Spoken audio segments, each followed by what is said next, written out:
everyone, this is Stephanie from the Freeport Community Library. I'll be doing another book recommendation today, and the book I'll be talking about is Garth Nix's fantasy novel, SABRIEL. It was originally published in 1995, and it follows the title character SABRIEL, the daughter of the necromancer Porson, as she journeys into the magical Old Kingdom to rescue her father from the land of the dead. So we got some high stakes right there. One of the things that really stood out to me about the book was that the world building was really creative. It's set in across two countries.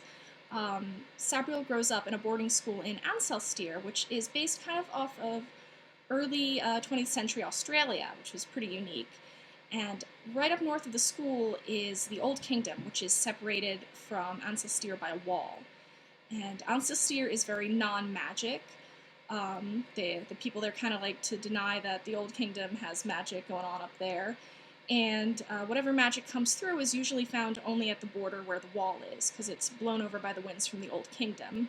So obviously, as you can tell, the Old Kingdom is where all the magic and mayhem happens. It's got a few different types of magic over there. And the book itself kind of starts once Sabriel has graduated. She's about 18. She's waiting for her father to visit, but an undead creature comes instead. And when she communicates with it, it carries a message from her father saying that he's trapped beyond the seventh gate in death, and that it's now her time to take up his mantle as a Porson. And he gives her, well, it's his messenger, gives her his tools, his sword, his bells, and a map of the Old Kingdom. So Sabriel, she's not really ready to take on that mantle, and, if her father's still alive, there's still a chance he could survive. So she takes the tools and she runs off into the Old Kingdom to save him before it's too late and he's been in the land of the dead too long. So we got some really high stakes there right from the start. And how the Old Kingdom works different from Ancestir. It's more kind of, obviously more fantasy, more magic-based. It has powerful necromancers and undead creatures roaming the country ever since the fall of the royal family. So as a Porson, Sabriel's father works to defeat these necromancers and to bind the dead and ensure that they don't come back to the realm of the living. So it's very important for there to always be an Porson in the Old Kingdom, or else everything's a mess. But I also found the magic system to be really clever and creative. The bells she gets from her father are necromancer's tools. They're basically how they bind and control the dead. So there's 7 bells, all of different sizes, and they have different names and different effects. The smallest one is Rana, the sleeper, and you ring her, and anyone who hears gets drowsy. The biggest one is Astariel, the weeper, and he's pretty intense because when he rings, he throws the ringer and anyone who can hear the bell very far into the land of the dead.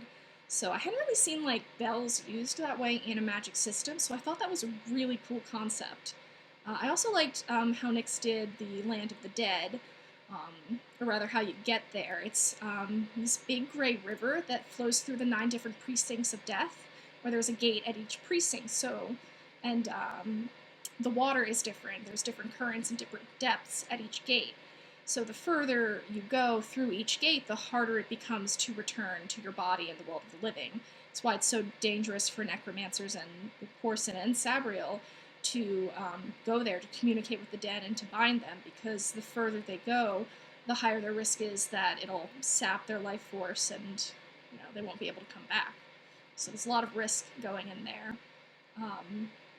But I thought all of that was really clever and cool world building. And to touch on the character, Sabriel is wonderful. She is level-headed, she's clever.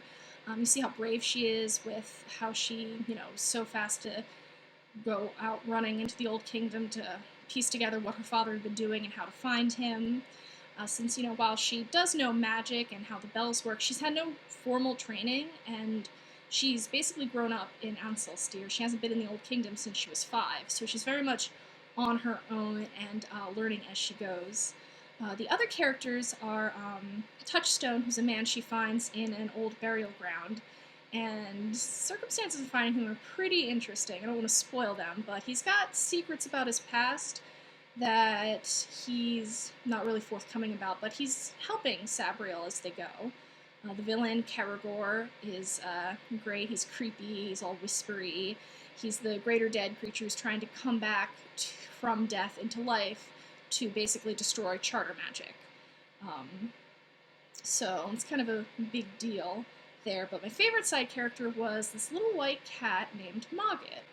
That lives in Sabriel's father's house, and he's got a bit of free magic about him because he can talk. And this cat is very snarky and very sarcastic, but he goes with Sabriel on her journey and provides, information or just, little snipes.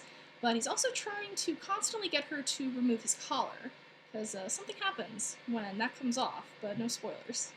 Uh, so the characters are great. I also found the magic system, to go back to that, was clever too, since there were two different types of magic at play in the Old Kingdom. There's charter magic and free magic. And free magic is basically this ancient, naturally formed type of magic, so it's more chaotic, much like nature is.